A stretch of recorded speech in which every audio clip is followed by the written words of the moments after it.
What's going on, everybody? It's Teague from Battle City Games. I'm back with another one of our Lightning Overdrive deck profiles. Like I said before, we're going to be bringing you Lightning Overdrive content for the entire month of June. So this week, I'm back with a brand new updated Traptrix deck profile. This is pure Traptrix. We're not running any sub-engines such as Amazement in this variant because I wanted to show you what the deck can do on its own thanks to this new support.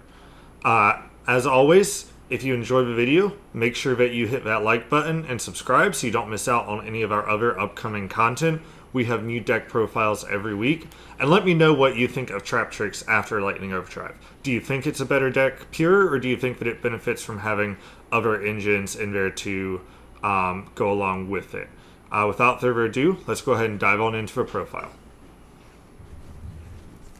So starting out, of course, you're going to be playing triple Traptrix Marmillo. This was the first Traptrix monster ever released, and she still remains one of the best. Her on-summon effect when she's normal summoned let you add any whole trap card from your deck to your hand, and then her ability when she's special summoned to target a spell or trap and destroy it are both very useful effects.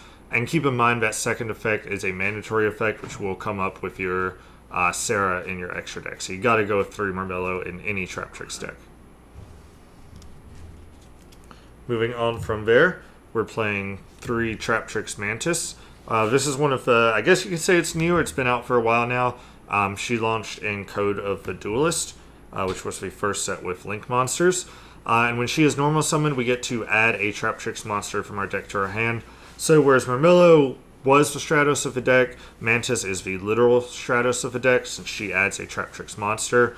And with the addition of Vesikulov, she actually got much better. And then her second ability is just a quick effect that lets us target a set spell or trap we control and return it to the hand. And then we can set a spell or trap from our hand. This has 2 uses, one of which is more niche, is that if your opponent is going to be destroying a card that you don't want destroyed, you could chain this to return that card to your hand and then set something that maybe you don't care if it gets destroyed. The primary effect we're actually looking at here, though, is just that since it is a quick effect, we can use it on our opponent's turn to guarantee that we trigger our Sarah. So moving on from there, those are the only 2 Traptrix monsters we're playing 3 of. We are also playing 2 Dionea. Some people like to play 1 Dionea, but I feel like her ability in the late game is just too useful to only run the 1. So when she's normal summoned, you get to target a Traptrix monster in your graveyard and special summon it in defense position. And then when she's special summoned, you get to target 1 whole normal trap card in your graveyard and set it, but then banish it during the end phase of the next turn, if it's still of your next turn, if it is still on the field. In most cases, it won't still be on the field. You'll probably activate it during your opponent's turn. So her first ability, I think, is really powerful because when you get to that late game and you've gone through some of your resources, Dionea alone can go into a Link 2, which can get you into, go into either a rank 4 Exceed or a Link 2 monster, depending on the situation. And it's just great for some late game recursion. Moving on from there, we are playing 2 of the brand new Traptrix Vesikulov. I've seen people go back and forth on ratios on this. I see some people only running 1. I see some people saying you need 3 of. Her ability, as with all the other Traptrix monsters, she is unaffected by the effects of whole normal trap cards. And then you can only use 1 of her other abilities per turn and only once that turn. So you can send 1 set spell or trap you control to the graveyard to special summon her from your hand. Or if you control no cards in your spell and trap zone, you can banish her from your graveyard to set 1 whole normal trap card from your graveyard. So that first ability, just to bring herself out to the board as a special summon, is very powerful. That's why Mantis got a little bit better, because now Mantis can search Vesikulov, and if you have any spell or trap that you want to set, you can use Vesikulov's ability to special summon herself out, which gets you into an instant rank 4 or Link 2, depending on the situation. The reason that I think 2 is the appropriate number here is because you do want to have access to her both in the early game and potentially later game if you need that ability to get an additional body on board. But you also don't really want to open her. In most cases, she's situational, and you want to be able to get her when you need her, which is why you go with 2. Moving on from there to the last Traptrix monster we're trying out in the deck. It's going to be one Traptrix Nepenthes. So this one, again, is unaffected by the effects of whole normal trap cards. And if you activate a whole normal trap card except during the damage step, you can add to your hand or special summon one Traptrix monster from your deck, except for herself. I just felt like we kind of needed that one additional Traptrix monster to increase our odds of being able to get into that Seer on the first turn. Because if you don't open a Traptrix monster, your first turn becomes much less powerful, which can really cause the rest of your game to not go as well as you would like. And I just feel like Nepenthes has kind of the most utility out of the ones we're not already running. Her ability to special summon from deck can be good if you bring her out, and then on your opponent's turn you maybe activate a hole, use her ability to special summon, also trigger your Seer to set a hole, and then triggers Seer's ability to special summon. You can kind of get a lot going there. You could, if you don't really like her, you could switch her out for maybe an Atrax, or possibly the third Dionea is really the only other one I'd consider. But opening Dionea is not always that great, so I don't know if you would want to go that route or not. And then for the other monsters in the main deck, we are on triple Parallel Exceed. Parallel Exceed is great for this deck because it guarantees you a Rafflesia. So the way it works is you normal summon whatever Traptrix monster, link it off into Seer, and when Seer is summoned, you special summon out your Exceed. And in most cases, you go into Rafflesia from there, but depending on the situation, you could always go into something else like a Abyss Dweller or whatever you feel fits that situation specifically. But Parallel Exceed is definitely a card you want to max out in Traptrix because it is a card you want to open with as much as possible. And then for our hand trap, we are running triple Ash Blossom. Honestly, I'm starting to debate if Ghost Spell and Haunted Mansion might be a little bit better for this format. I've got a lot of Drytron running around, and just other decks that like to interact with the graveyard. But for now, I'm sticking with triple Ash Blossom because I do think she still has just a little bit more versatility than some of the other ones. So she's going to be our hand trap. Moving on into the spells, there is a whole lot of them, so I'll try to get through these as quickly as possible. We are on double Pot of Prosperity for consistency. You can banish 3 or 6 in order to look at the top cards of your deck. The reason we go with Prosperity over Extravagance is because we do want to have utility in our extra deck. We are somewhat of a rank 4 toolbox, and so we don't want to limit ourselves through Extravagance. Prosperity allows us to pick the cards we feel are going to be least useful depending on our current matchup and banish those. And in most cases, you can get away with only banishing 3 in this deck, because if you're digging for anything, it's really just going to be a Traptrix monster in a lot of cases. If you don't have Prosperity, don't sweat it. You could always cut them and not really miss it either. You could add in some additional traps maybe.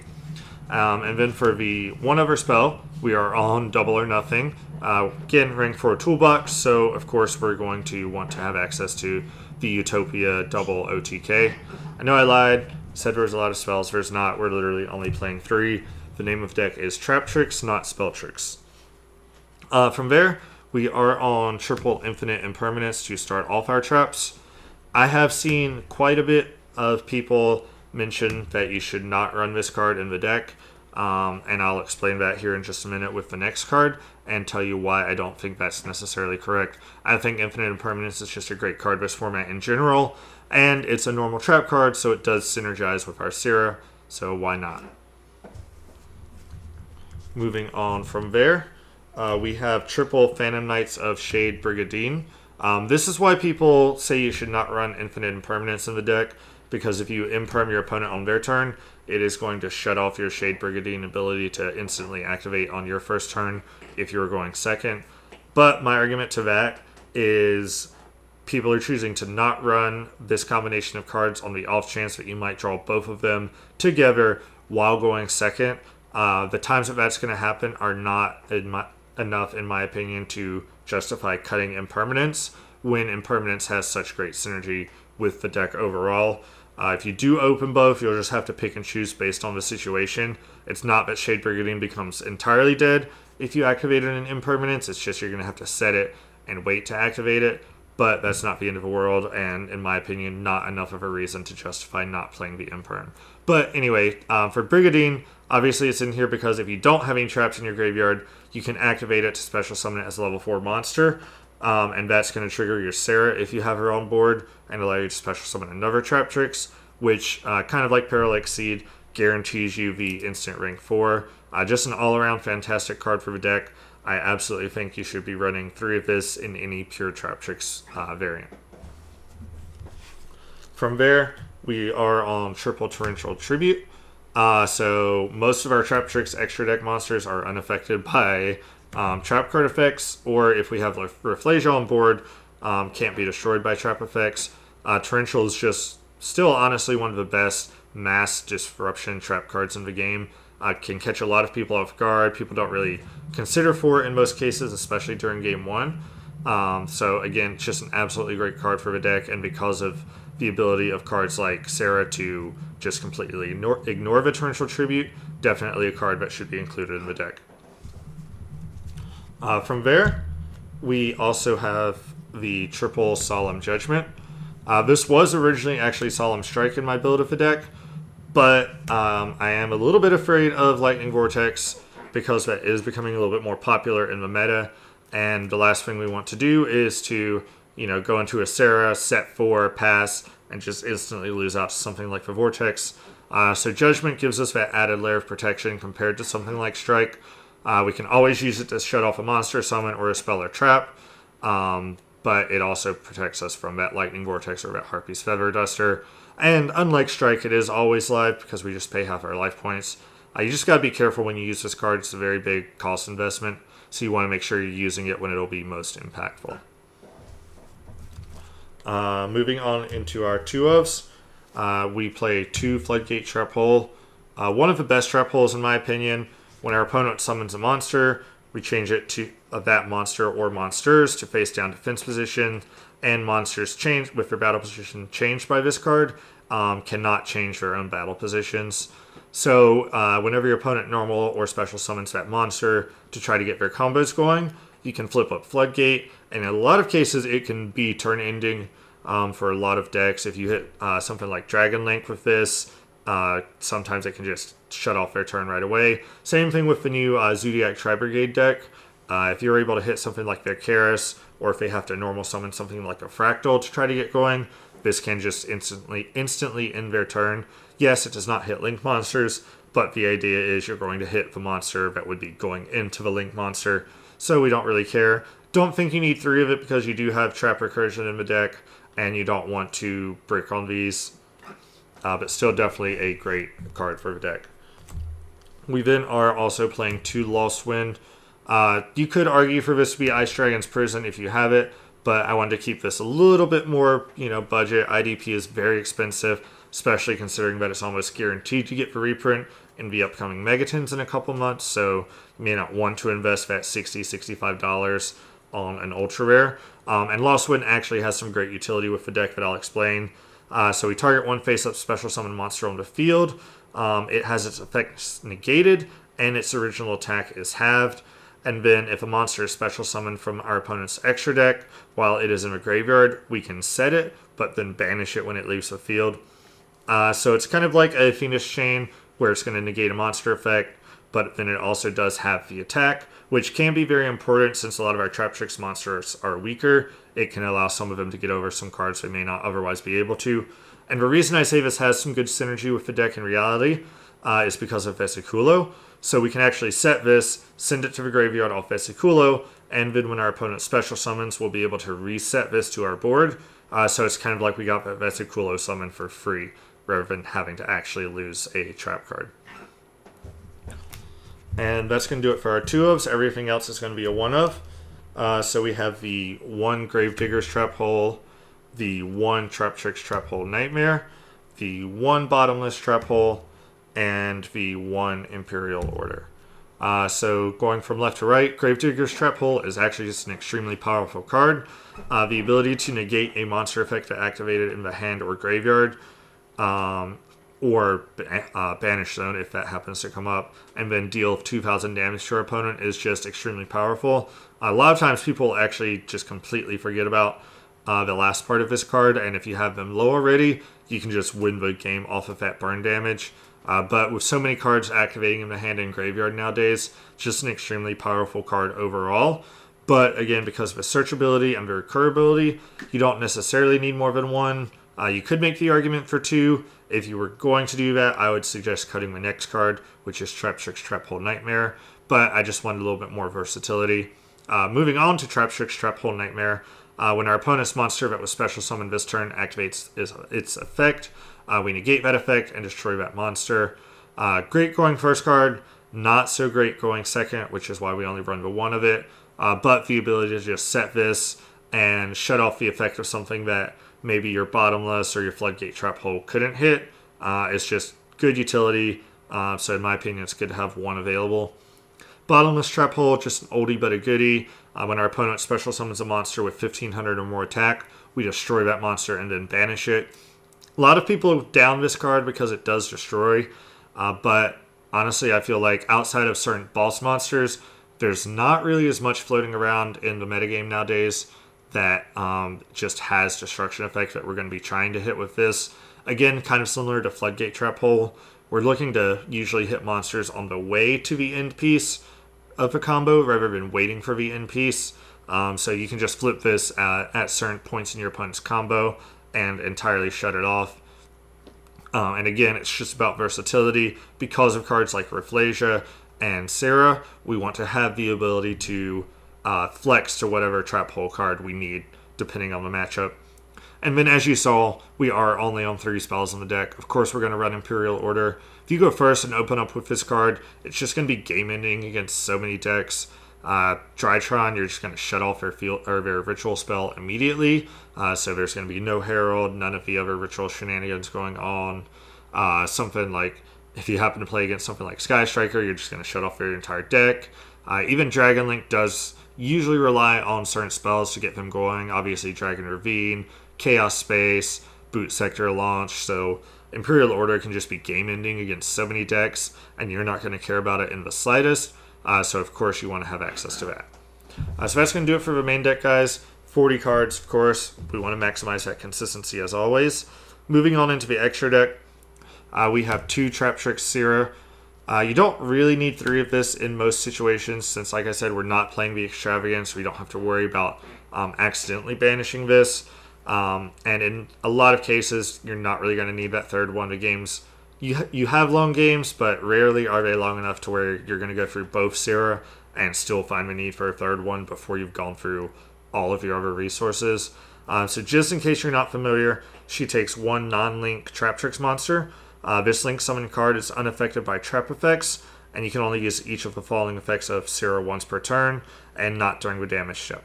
So if a normal trap card is activated, you can special summon 1 Traptrix monster from your deck with a different name than the cards you already control. And if your other Traptrix monster effect is activated, you can set 1 whole normal trap directly from your deck. So, like I mentioned with the Marmillo and the Mantis, the ability to guarantee that you'll have a Traptrix activation to get you that whole trap set is very important. Marmillo is a mandatory effect when she's special summoned, so we guarantee that trigger on Sierra, and then Mantis with that quick effect. And then, like I said, something like Imperm and Shade Brigandine work very well with Sierra because you can activate them both from, well, you can't activate Imperm from hand to trigger Sierra, but they are both normal trap cards, so they do both still synergize with her. And keep in mind, it's not just your normal trap cards. If you're playing against your opponent and they activate an Imperm on something else on your field, or if they just have a trap-heavy deck, you can definitely get some Sierra activations off of their cards as well. Moving on from there, she's the only Link 1 we're running. We are running one of the brand new Traptrix Cularia. Good card, not as strong as Sierra, which is why we only run one of it, but it does definitely bring some good utility to the deck. So it's going to take 2 insect and or plant monsters. Again, this Link Summon card is unaffected by trap effects, which is why I said that Torrential Tribute was so powerful in this deck. You can only use each of the following effects of Traptrix Cularia once per turn. After you activate a whole normal trap card, you can set it instead of sending it to the graveyard, and then during your end phase, you can target one Traptrix monster in your graveyard, special summon it in defense position. So both really powerful effects. The ability to have your whole trap card stick around for a second use is very powerful. It allows you to extend your resources a little bit so you don't burn through them as quickly. And then that second ability to special summon Traptrix monsters back is also great because since it does not negate their effect, it'll allow you to trigger stuff like Marmillo's special summon effect or Dianea's effect to reset a whole trap card, which again, because of Kalaria, then equates to 2 uses from that whole trap card. Moving on from there, we have the One Nightmare Phoenix, just a utility link 2 that we chose to run. And then for our last link monster, we have the one Access Code Talker. It doesn't come up too often, but there are times where you can get enough monsters on board. And even though we don't play as many link monsters, even just the ability to get 1 or 2 pops off of the access code and get him boosted up, still a great game-ending card. If you don't have access code, don't sweat it. You could sub it out with Boral Sword because, again, we're not extremely worried about it. We just have it here for the potential OTKs. Moving on into the Exceeds monsters, like I said, this is kind of a rank 4 toolbox, so there's going to be quite a bit of them. We have the one Rafflesia. Her ability to make our other Traptrix monsters unable to be destroyed by battle or card effect is just extremely powerful, and then her ability to act as any of our whole normal trap cards directly from our deck is also just too good to pass up. Keep in mind, because her effect becomes the effect of that whole normal trap card, it will not trigger Sarah because it's not like we're actually activating the whole normal trap card. So while it will trigger her effect to set one, because we activated a Traptrix monster's effect, it will not trigger her effect to special summon a Traptrix monster from deck. From there, we are also playing one Alomeris. If you're not familiar with Alomeris, she just tanks 2+ level 4 monsters. She is also unaffected by trap effects while she has Exceeds materials. And then you can detach 2 materials from her to special summon 1 level 4 insect or plant monster from our graveyard. This is the primary effect we're going to be using since it allows us to go into her, detach from materials, and then maybe special summon something back like a Marmillo or Dianea or whatever we might need at the time. She does have a secondary ability, not really going to come up that often, but it is there. If our opponent's monster leaves the field because of our card effect and is now in their graveyard or banished, we can detach a material from her, target one of them, and special summon it to our field. So that does have some utility. If we have something like a Bottomless Trap Hole set where we know the monster is going to be leaving the field, we can sit on the Alomeris and Bottomless Trap Hole something impactful that we would want on our board in order to steal it over to our side. Very powerful, especially considering the effect of that monster is not negated. Moving on from there, we have one Time Thief Redoer. We can inherently make this with a trap material thanks to Shade Brigadine. So we get that very powerful non-targeting bounce back to the deck effect. And then, of course, just stealing the top card of our opponent's deck will allow us to potentially trigger some of the other effects. Spell to draw a card. Monster's the least powerful one since it just lets us banish him. But hopefully we're looking to steal some more trap cards in order to be able to keep activating that bounce ability. Extremely powerful card, and since we can make use of him with Shade Brigadine, of course we're going to. From there, we have one of the newer Time Thief Double Barrel. Not quite as strong as Redoer in my opinion, but still a good utility option. If he has a trap card as material, when your opponent trap card, negate the effects of one effect monster on the field till the end of this turn, and that is a quick effect. So if we detach a trap from him, then we'll be able to negate a monster's effect. So gives us a little more interaction. Whereas Redoer bounces a card. If we're just completely worried about the overall activation of the effect, we can go into Double Barrel as well. He does have the spell and monster abilities as well. If we detach a monster's material, he gains 400 attack. And if we detach a spell, we take control of one face-up monster our opponent controls. Unfortunately, Double Barrel does not equip from the top of our opponent's deck, so we're never really going to have a spell as material. But because of Shade Brigadine, we can at least make him with a trap. Moving on from there, we have one Dweller. Just an option to shut off our opponent's graveyard if they're playing something a little more graveyard dependent. We have the 1 Evil Swarm Exciton Knight. Just a good option if we find ourselves behind in resources.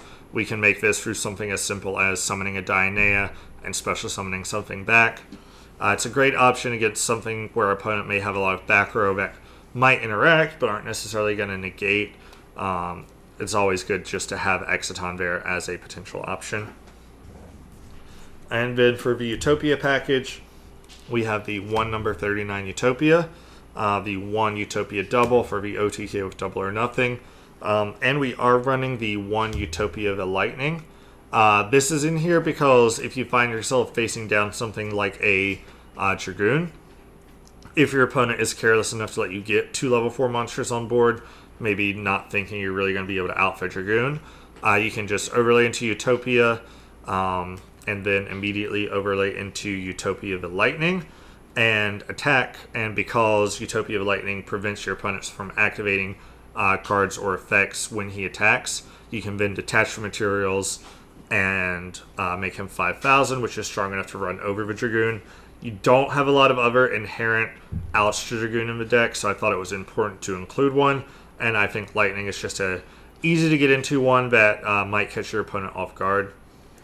And then for the last card in the extra deck, we have the 1 Divine Arsenal AA Zeus. We can make our Alamaris with more than 1 material. And of course, like I said, we have the Utopia and Utopia of the Lightning, so we can potentially always go into a Zeus afterwards. If you don't have the Zeus, it's not absolutely necessary. You could easily sub this out for another rank 4 monster if you wanted something like Baguska, or any other utility cards you might want to play. So that's going to do it for the deck profile, guys. Real quick before we go, I want to talk about one option that I've seen people playing and mentioning with the deck that I think is a great side deck option, but I don't necessarily agree with people including it in the main deck, and I want to tell you why, in case you were wondering why it was missing from my build of the deck, and that is the Artifact Engine. A lot of people remember Traptrix from the Hat era, the Hand Artifact Traptrix era, and back then, the Artifact Engine was extremely powerful because you got disruptions through a card like Moral Talk. And a lot of decks, while they could make big boards, they weren't necessarily able to put up a lot of negates. So even if you're going second, you could set a Sanctum and then use it to help break your opponent's board. But nowadays, because of the amount of negates a lot of decks put up, setting a Sanctum is not going to be as impactful. Summoning a Scythe, if you didn't go first, if you went second, your opponent's already made their board. They probably don't need their extra deck. And Moral Talk is just not as impactful as it used to be. Now, going first, it's great because of Sanctum. You can just set it. It'll interact with your Seer, and the Scythe will lock your opponent out of the extra deck, basically buying you a turn. But we can't always guarantee we're going to go first. So I think the Artifact Engine can be great as a side deck option if you want to run it. I am, in fact, planning on siding it in my build of this deck, but I just don't think it quite justifies a slot in the main deck anymore like it used to. Anyway, though, guys, that's going to do it for the deck profile. Like I said, let me know what you think about Traptrix. Do you think that the Pure Variant is better? Or do you think mixing it with something maybe like the new Amazement archetype raises the ceiling of the deck and might be the way to go in the future? As always, if you're not already subscribed, please do. We really appreciate the support, and that way you don't miss out on any of our upcoming content. Until next time, I'm Teague with Battle City Games.